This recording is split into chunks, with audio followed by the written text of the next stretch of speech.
El escenario principal es que el mercado vaya a visitar la parte alta, inicialmente aquí, y no descarto que esto sea el inicio del desequilibrio total de la estructura. Ese es mi planteamiento. A día 9 de agosto de 2024.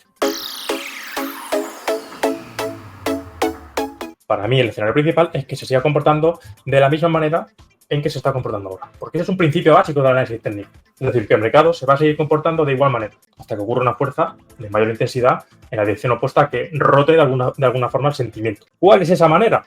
Os preguntaréis. Pues para mí esa manera se evidencia muy bien con esta dinámica estructural, donde vemos que el mercado está muy bien canalizando y rotando continuamente entre los extremos de dicha estructura. Semanas, meses atrás, pudimos tomar una operación aquí y sacamos en máximos. Semanas atrás, tomamos una operación aquí, sacamos un parcial aquí y sacamos otro en máximo. Y ahora voy a estar buscando prácticamente lo mismo. ¿Bajo qué premisa? Pues bajo la premisa de que el mercado me está respetando muy bien además estos límites. Vale que tiene cierta pendiente bajista, pero me lo está respetando muy bien. ¿Qué te refieres con que te lo está respetando bien? Coño, que está rotando, que está generando rotaciones cuando alcanza sus extremos. ¿Y cuál es el motivo? Pues no lo sé. Yo no sé por qué. No sé si es más cuantitativo, si es más operadores manuales que lo ven, no sé. Si tiene que ver con niveles de otros mercados de derivados, no lo sé. No tengo ni idea, pero yo sé que de alguna forma la película que me está contando el mercado tiene que ver con esto. Entonces, ahora mismo, ¿qué es lo que nos dice esto? Que hay un equilibrio con cierto sentimiento bajista. Eso llegará a algún punto en el que desaparecerá totalmente. Cuando se inician los desequilibrios, esos inicios de desequilibrios prácticamente siempre nacen de una sacudida. De hecho, podéis analizar los últimos movimientos del precio y vais a ver que la mayor parte de ellos nacen de sacudidas. Sacudida y movimiento impulsivo. Sacudida y movimiento impulsivo. Este no estaba preparado.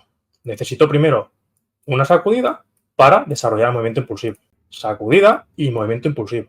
Sacudida de ese máximo y movimiento impulsivo. Entonces, coño Rubén, ¿cuál es la hipótesis?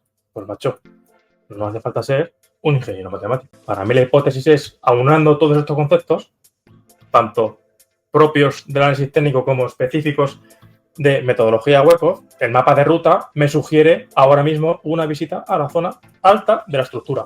Porque tenemos la sacudida, porque tenemos el inicio del desequilibrio, está recuperando zonas. ¿Y hasta dónde? Pues hombre, puede, ¿por qué no?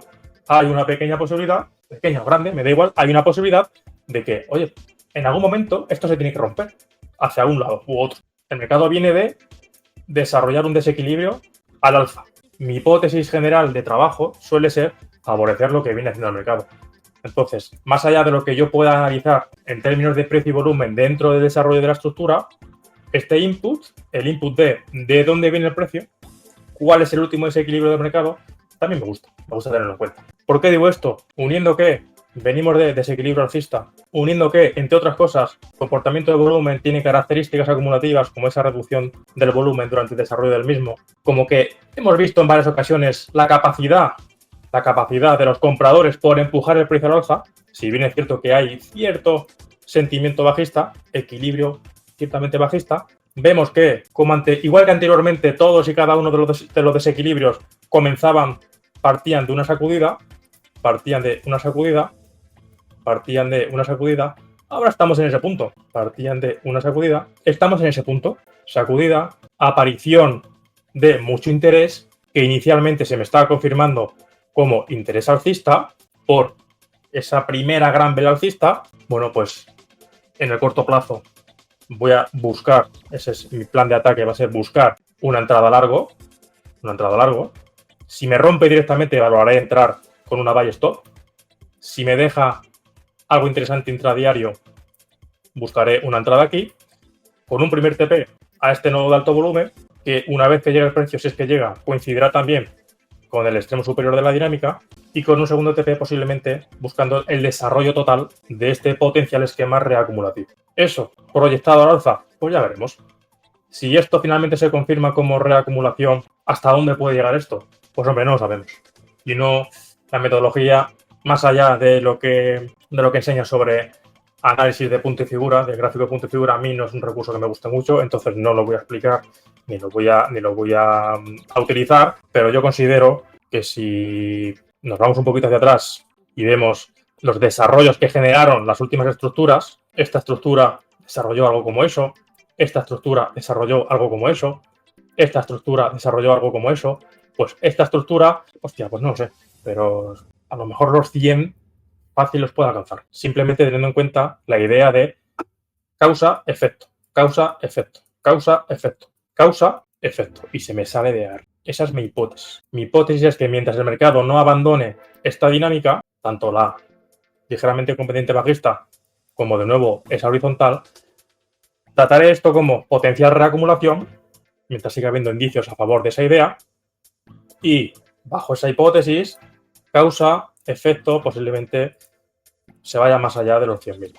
Escenario alternativo bajista, ¿cuándo puedes comenzar a ver que esto se está perdiendo? Pues mira, objetivamente, solo hay una manera, solo hay una forma de determinar que podría perderse este escenario. Y es cuando el mercado se posicione por debajo del último mínimo general.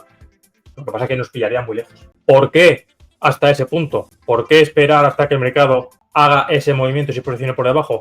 Porque todo lo que no sea eso puede formar parte de un potencial test. El mercado podría hacer este movimiento y seguir siendo válido la hipótesis de reacumulación para buscar desequilibrios alcistas. Y esto puede hacer este movimiento y seguirá siendo válido el escenario de potencial sacudida test para buscar continuaciones. Y mientras el mercado no se posicione por debajo, que anule esto como una sacudida, que anule esta acción como una sacudida, mientras eso no ocurra, seguirá estando vigente el escenario alcista. Todo lo que queremos saber si es un show o un sprint. Bueno, pues evidentemente no podemos saberlo y lo que sí podemos hacer es intentar confirmarlo con la última acción. Yo siempre digo que lo más importante del precio es lo último que ha sucedido. Lo último que ha sucedido. Y lo más importante posteriormente a eso es lo último que sucedió anterior. Este tío que está diciendo que lo más importante es ese movimiento alcista. Eso es lo último más importante del precio, este mercado. Y lo siguiente más importante es esto, esta potencial sacudida. Esto tiene muchas implicaciones. Entonces, unido esos dos inputs, esas dos acciones, a nivel agregado nos dicen que posiblemente, o que en principio, ha habido una entrada importante de demanda, de interés comprador. Porque si el volumen nos denomina o nos identifica el interés y posteriormente a identificar ese interés el mercado reacciona al alza, entendemos que ahí se ha comprado. Insisto, no hace falta ser Richard Wyckoff en persona para entender o para suponer que la primera hipótesis es que se haya comprado ahí, que esto sea un potencial shake-out y el mercado comience a desequilibrio alcista. ¿Y ahora esto puede caer? Claro. Y ahora yo puedo salir a la calle y puedo pisar una mierda de perro. Es que cualquier cosa puede pasar. Y si no eres consciente de que cualquier cosa puede pasar en los mercados, pues no sé qué hacemos aquí. No se trata de que cualquier cosa puede pasar. Se trata de, vale, ya sabemos que cualquier cosa puede pasar. Se trata de, ¿y qué es más probable en base al último que ha hecho el precio? Porque eso último que ha hecho el precio es lo más importante. Al final se trata de tomar decisiones en base a esa última información que entra en el mercado. Pero mañana puede entrar otra información que cambie lo que está sucediendo ahora. O lo que nos está apareciendo ahora. Porque el mercado es un ente vivo. Y aprovecho para lanzar ese mensaje de, es que los escenarios que planteamos no son estáticos, son susceptibles de modificación. ¿Pero por qué? Joder, porque en el mercado entra y sale continuamente información.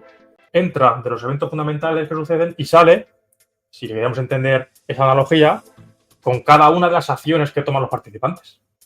Entonces, es una interacción continua, una retroalimentación continua entre todos los agentes que operan en el mercado y continuamente están dando información.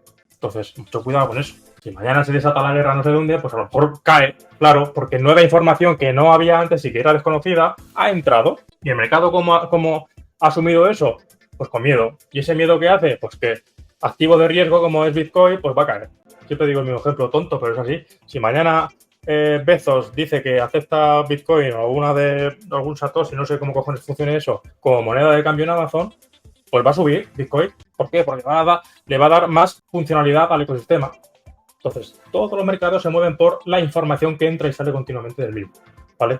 Y por ende, y por tanto, los escenarios son, por naturaleza, modificables, son cambiables. Yo tengo una hipótesis de trabajo y procuraré llevarla a cabo hasta donde me permita el mercado. Cuando yo vea que el mercado me da señales en la dirección opuesta, hay otra flexibilidad que debes tener.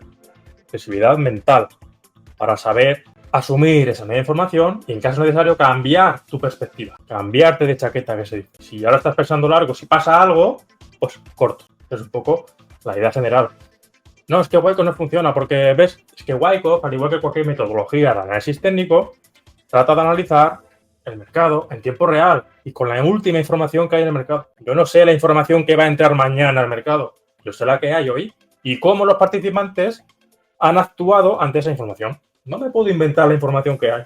Si mañana entra nueva información que cambia mi perspectiva, pues cambiaré y me adaptaré a eso. Y esa adaptación es un punto muy importante, muy potente para el operador. Saber adaptarse correctamente es vital en tu carrera como analista y trader discrecional. El escenario principal es que el mercado vaya a visitar la parte alta.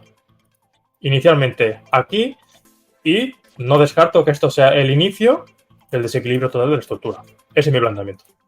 A día 9 de agosto de 2024.